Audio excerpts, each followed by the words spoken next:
के लागू होने से कई तबकों में खुशी की लहर दौड़ गई है।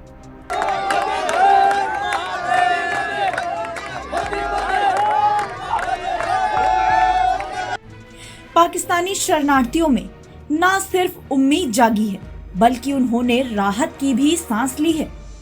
उन्होंने कहा कि वे बहुत खुश हैं कि आखिरकार उन्हें भारतीय नागरिक कहा जाएगा। सीएए के लागू होने के बाद देश के कई क्षेत्रों में विभिन्न देशों से आए गैर मुस्लिम शरणार्थी खुशी मना रहे हैं। पाकिस्तान में शरणार्थी भी इस अवसर पर बैंड बाजे के साथ खुशियां मना रहे हैं।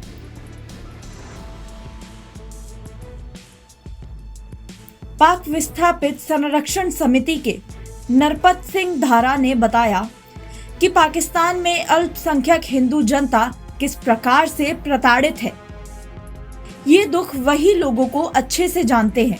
इसी कारण से वे भारत की शरण में आते हैं। सीएए के लागू होने से नागरिकता प्राप्त करने में उन्हें सुविधा होगी, साथ ही बच्चों की शिक्षा और अन्य मूलभूत सुविधाओं का इजाफा हुआ। एक पाकिस्तानी शरणार्थी ने बताया कि उन्हें सीएए के लागू होने पर बहुत खुशी है।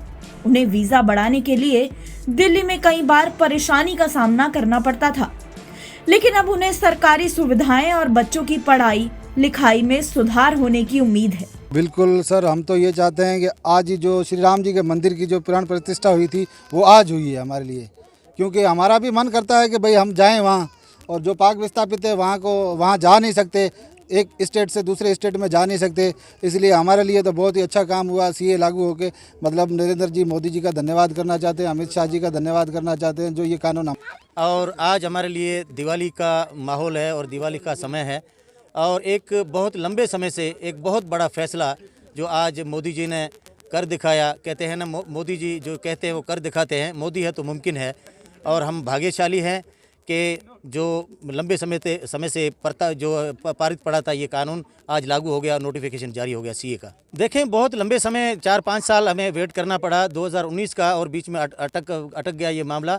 और इस माहौल को लेकर और पूरे देश में इस तरह की गलत फिज़ा जो घोल दी गई और लोगों के जहन में, दिमाग में, और गलत जो है यानी कि इस तरह का एक नेगेटिव एलिमेंट्स लोगों के दिमाग में डाल दिया गया कि नागरिकता ये कानून कोई छीनने का कोई आधार, आप अगर भारतीय हैं तो भारतीय बनकर आप गर्व महसूस करें।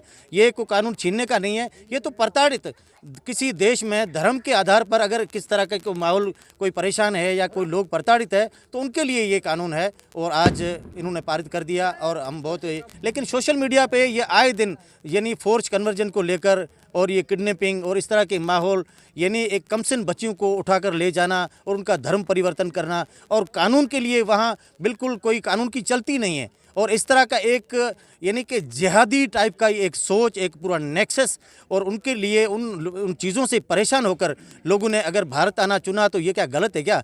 आज बड़े शर्म की बात है कि एक हिंदू प्रताड़ित होकर, एक प्रताड़ना का शिकार एक लंबे समय से, एक तो डिवाइडेड परिवार पहले से, और उसके बाद जो लोग अगर आना चाहते हैं तो उनको वेलकम करना चाहिए। हिंदू अगर हिंदुस्तान में नहीं रहेगा तो कहाँ रहेगा? मंगू राम ने कहा कि वे प्रधानमंत्री नरेंद्र मोदी और गृह मंत्री अमित शाह पर पूरा विश्वास रखते हैं और उन्हें इस उत्सव के अवसर पर धन्यवाद देना चाहते हैं। तो वहीं एक और पाकिस्तानी शरणार्थी ने इस मौके पर अपनी खुशी का इजहार करते हुए इस मौके को दिवाली करार दिया है। उन्होंने कहा कि पहली बार लगातार 3 दिवाली मनाने का मौका मिला है।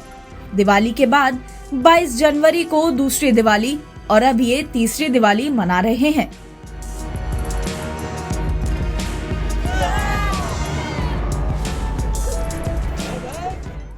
एनबीटी ऑनलाइन की रिपोर्ट।